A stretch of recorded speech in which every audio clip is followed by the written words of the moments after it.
সকলোলৈ নমস্কাৰ জনাই আজিৰ ক্লাছটো ষ্টাৰ্ট কৰিছোঁ। আমি যোৱাটো ক্লাছত মুদ্ৰা কি হয়, মুদ্ৰাৰ ভাগসমূহৰ বিষয়ে আলোচনা কৰিলোঁ। তোমালোকে নিশ্চয় বুজি পাইছাই। সেই মুদ্ৰা ব্যৱস্থা প্ৰস্তুত হোৱাৰ আগতে প্ৰাচীন যুগত কি বিনিময় প্ৰথাৰ প্ৰচলন হৈছিলে।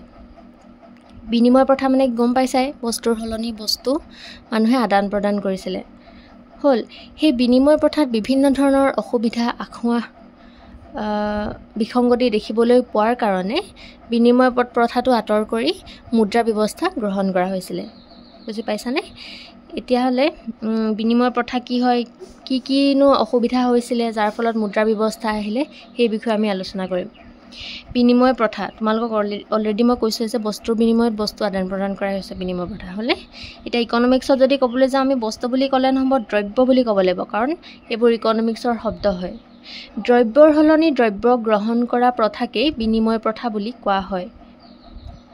বুজিছানে? দ্ৰব্যৰ সলনি দ্ৰব্য গ্ৰহণ কৰা প্ৰথাকেই বিনিময় প্ৰথা বুলি কোৱা হয়। ইয়াক CC অৰ্থনীতি বুলিও কোৱা হয়। CC মানে হৈছে কমডিটি। এই প্ৰথাত বিভিন্ন প্ৰকাৰৰ বিসংগতি দেখিবলৈ পোৱা গৈছিল, যাৰ ফলত এই প্ৰথা আঁতৰ কৰি মুদ্ৰা ব্যৱস্থা গ্ৰহণ কৰা হয়। মই তোমালোকক অলৰেডি কৈছে যে বিনিময় প্ৰথাত বিভিন্ন ধৰণৰ অসুবিধা দেখিবলৈ পোৱা গৈছিলে। সেই অসুবিধাসমূহ আঁতৰ কৰিবৰ কাৰণেহে মুদ্ৰা ব্যৱস্থাটো গ্ৰহণ কৰা হৈছিলে। ঠিক আছেনে? এতিয়া বিসংগতি বুলিও আহিব পাৰে, অসুবিধা বুলিও ক'ব পাৰে, আহিব পাৰে, দুৰ্বলতা বুলিও আহিব পাৰে, বা আঁসোৱাহ বুলিও আহিব পাৰে। ঠিক আছেনে? এই গোটেইকেইটা শব্দৰ অৰ্থ মানে বিসংগতিয়ে হয়। ঠিক আছেনে? প্ৰথম পইণ্টটো কৈছে অভাৱৰ পাৰস্পৰিক সংগতিহীনতা। হ'লে এই বিনিময় প্ৰথাটো ফলপ্ৰসূ হ'বলৈ হ'লে অভাৱৰ সামঞ্জস্য থকাটো প্ৰয়োজনীয় হয়। মানে যোনটো অভাৱ থাকিব, সেই অভাৱখিনি কি হৈছে সমান হ'ব লাগিব বুলি কৈছে, মিলি থাকিব লাগিব। যদি উদাহৰণ এটা যদি মই দিবলৈ যাওঁ, যদি এজন কৃষকে ধানৰ সলনি কাপোৰ বিচাৰে আৰু এজন শিপিনীয়ে যদি কাপোৰৰ সলনি ধান বিচাৰে, ঠিক আছে, তেতিয়া তেওঁলোকৰ মাজত দ্ৰব্যৰ বিনিময় হ'ব। এজনে ধান বিচাৰিব, এজনে কাপোৰ বিচাৰিব, হ'লনে? কিন্তু শিপিনীয়ে যদি ধান নিবিচাৰি আন দ্ৰব্য কিবা সামগ্ৰী বিচাৰে, তেতিয়াহ'লে বিনিময় কৰাটো সম্ভৱ হ'ব জানো? নহ'ব, হয়নে? মানে কি হ'ব, দ্ৰব্যৰ যোনটো ভেলু থাকিব, সেই ভেলুটো সমান নহ'ব মানে। আৰু যেতিয়া সমান নহ'ব, তেতিয়াহ'লে কি হ'ব, বিনিময় প্ৰথাটো কৃতকাৰ্য নহ'ব বা ফলপ্ৰসূ নহ'ব। এইবোৰ আঁসোৱাহ হয়। এইবোৰ আঁসোৱাহখিনিৰ কাৰণে কি হৈছে, মুদ্ৰা ব্যৱস্থাটো জন্ম হয়, মুদ্ৰা ব্যৱস্থাৰ ক্ৰমবিকাশ হয়। ঠিক আছে? 2 নম্বৰটো কৈছে দ্ৰব্যৰ মূল্য নিৰ্ধাৰণৰ অসুবিধা। কি হ'ব, বিনিময় প্ৰথাত দ্ৰব্যৰ মূল্য নিৰ্ধাৰণ কৰাটো অসুবিধাজনক হৈ পৰিছিলে। সকলোৰে মূল্য বেলেগ বেলেগ হোৱা দেখিবলৈ পোৱা যায়, হয়নে?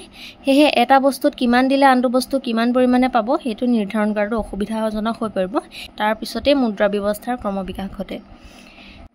3 নম্বৰটো কৈছে ভৱিষ্যত লেনদেনত অসুবিধা।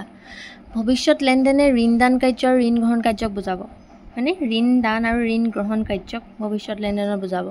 সাধাৰণতে দ্ৰব্যৰ সহায়ত ঋণ দান আৰু ঋণ গ্ৰহণ কাৰ্য সম্পাদন কৰিলে কেতিয়াবা ঋণদাতা বা ঋণ গ্ৰহণকাৰীজনে মানে সমস্যাৰ বা লোকচানৰ সন্মুখীন হ'ব পাৰে।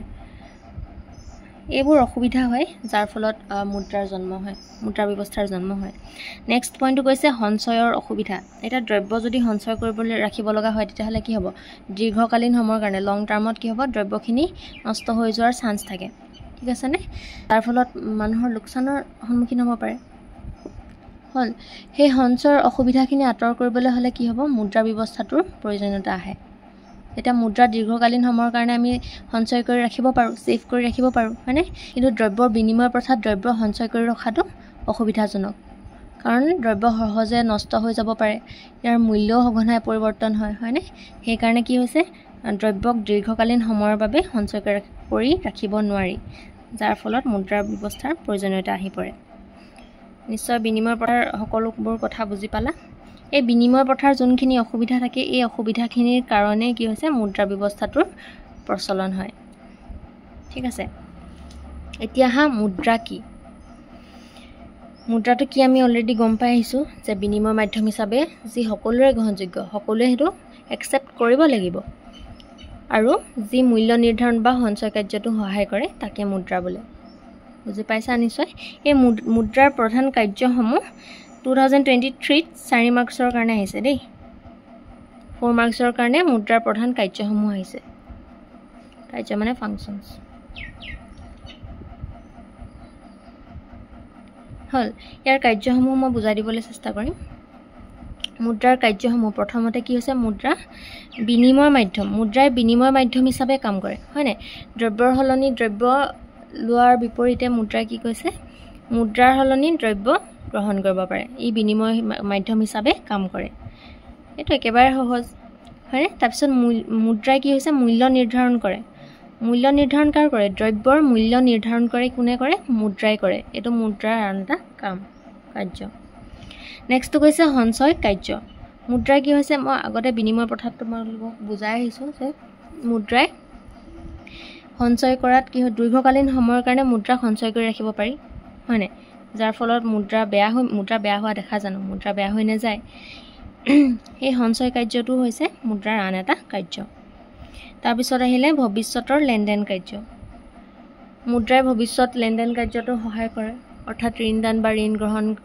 কৰাৰ সময়তো মুদ্ৰাই বিশেষভাৱে সহায় কৰে সেইকাৰণে এইগিটা হৈছে মুদ্ৰাৰ প্ৰধান কাৰ্য হল এইগিটা লিখিলে তোমালোকে 4 মাৰ্কছ পাই যাবা খালি অকমান এলাবৰেট কৰি দিবা দুটা সেন্টেন্স লিখিবলৈ চেষ্টা কৰিবা মই তোমালোকক জাস্ট বুজাই দিছো ধন্যবাদ যদি বুজি পাইছা